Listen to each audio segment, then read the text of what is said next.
Hey guys, so I wanted to show you guys this puller kit because I get this question quite often.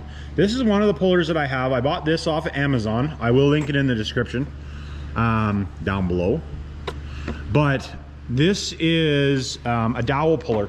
So if you guys pull on dowels, now this won't work for a dowel that is hollow in the middle. That's a different puller altogether.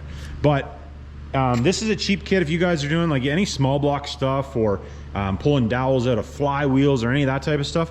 This kit works awesome for it. I bought one. I was in a bind because I broke my other one, and I've had this one for over a year, and we use it all the time.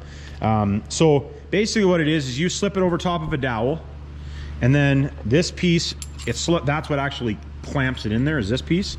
And then this gets threaded inside there. That's how you clamp it tight.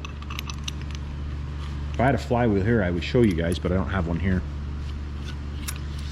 So you tighten that up, you tighten these two, which pulls this tight, and then you slip this over top of it. You slip this over top of it, and then use the nut. I use a little impact gun, but you want to make sure that it's lubed up real good. But these things do work very well. I had a couple guys ask what I use for dowel puller, and this is what I use. This is actually, I've got away from using the slide hammer style one that I have, which is made by Snap-on.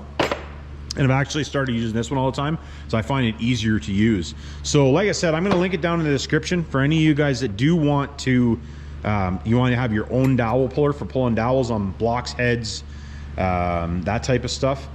This is a very affordable dowel puller for you guys. And like I said, I bought this off Amazon it was at least a year ago, maybe longer than that.